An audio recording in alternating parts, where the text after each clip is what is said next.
আজ আপনাদের নিয়ে যাব বরিশাল শহর থেকে ১২০ কিলোমিটার দক্ষিণে সাগরকন্যায়। এটা আমাদের একটা সাডেন ফ্যামিলি ট্যুর ছিল, একদিন এক রাতের, অক্টোবর মাসের প্রথম সপ্তাহে। ভালো লাগা খারাপ লাগা সব মিলিয়ে ট্যুরটা বেশ ভালোই এনজয় করেছিলাম আমরা সবাই। আজকের ওয়েদারটা খুবই সুন্দর, প্রচণ্ড বাতাস বাইরে। আজকে যদিও বাইরে অনেক বেশি গরম ছিল, কিন্তু বাইরে বাতাস থাকার কারণে গরমটা খুব একটা গায়ে লাগছিল না। সাগর পাড়ে আসলে আসলে বাতাস আর উত্তাল ঢেউ না থাকলে সাগরের আসল সৌন্দর্য ও ভালো লাগাটা উপলব্ধি করা যায় না। সাগরের আসল মজা আর সৌন্দর্য হলো উত্তাল ঢেউ আর এলোমেলো বাতাস, যা আজকে পুরোপুরি পেয়েছি। আজকে বেশ রৌদ্র উজ্জ্বল একটা দিন ছিল। সাগর পাড়ে অনেক লোক এসেছে ঘোরার জন্য। আমরা যদিও বন্ধের দিনে এসেছিলাম ঘুরতে, প্রচুর লোক থাকায় আমরা একটু লোক সমাগম থেকে দূরে এসেছি, ঝাউবনের দিকে। আমার মামাতো ভাই তানু এই প্রথম তার জীবনে কুয়াকাটা এসেছে এবং তার উচ্ছ্বাস এবং আনন্দ দেখার মতো ছিল। সে ছিল অনেক এক্সাইটেড। প্রাকৃতিক সৌন্দর্যের বিবেচনায় কুয়াকাটা আমার প্রিয় একটা জায়গা।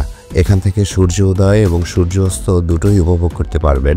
কুয়াকাটার সাথে আমার সম্পর্ক বেশ পুরনো।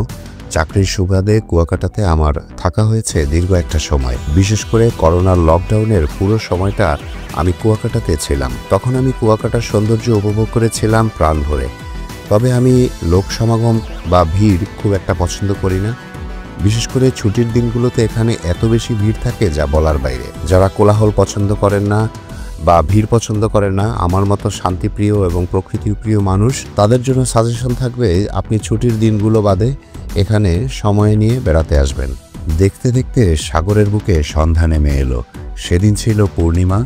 এখন বসে আছি কুয়াকাটার নবনির্মিত মেরিন ড্রাইভ রাস্তার পাশে কনক্রিটের ব্লকের উপরে। একই সাথে আকাশের পূর্ণিমার চাঁদ দেখছি, আর ওদিকে সূর্য কিছুক্ষণ আগে অস্ত গেল নীলিমায়। বাতাসের শব্দ আর সাগরের ঢেউয়ের শব্দ মিলেমিশে একাকার। দুর্দান্ত একটা মুহূর্ত উপভোগ করছি আমরা সবাই এখানে বসে। শুধু আমরা না, এখানে আরও অনেক দর্শনার্থীরাও আছে।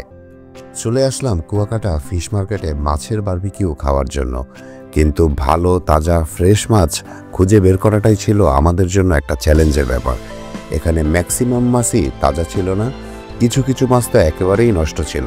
যারা কুয়াকাটা এসে এই ফিশ মার্কেটে বারবিকিউ খাবেন তারা আগে থেকে একটু সাবধান হবেন, কারণ এখানে চলে বিশাল একটা সিন্ডিকেট। টাকা খরচ করে পচাবাসি মাছ খাওয়া থেকে বিরত থাকবেন। কুয়াকাটায় এসেছেন আর কিছু স্মৃতি সাথে নিয়ে যাবেন না, তা কি হয়? তাই সবাই কিছু না কিছু জিনিসপত্র কেনার জন্য মার্কেটের মধ্যে দোকানে দোকানে ঘুরে ঘুরে দেখছে। আমিও ক্যামেরা হাতে তাদের সাথে সাথে চললাম। তবে এখানে অধিকাংশ জিনিসপত্রই বার্মিজ পণ্য বললেও এগুলো সবই ঢাকার চকবাজারে পাওয়া যায় বলে আমার মনে হয়।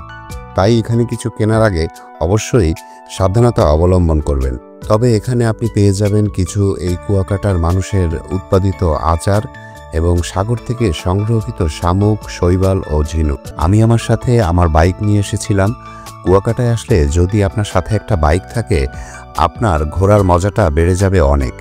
বাইক নিয়ে আপনি সব জায়গায় চলে যেতে পারবেন ইচ্ছে মতো। যদিও কুয়াকাটায় বাইক ভাড়া পাওয়া যায়, কিন্তু সেই বাইক ভাড়া করার জন্য আপনাকে গুনতে হবে মাত্রা অতিরিক্ত টাকা। কুয়াকাটায় সব জিনিসের দাম অনেক বেশি। এখন আছি ঝাউবনে। ঝাউবন জায়গাটা আমার খুবই প্রিয়। এখানে গাছের সাথে হ্যামক টানানো আছে। আপনি চাইলে এই হ্যামক ভাড়া নিয়ে দোল খেতে খেতে সাগরের সৌন্দর্য উপভোগ করতে পারবেন। খুব সুন্দর এই জায়গাটা।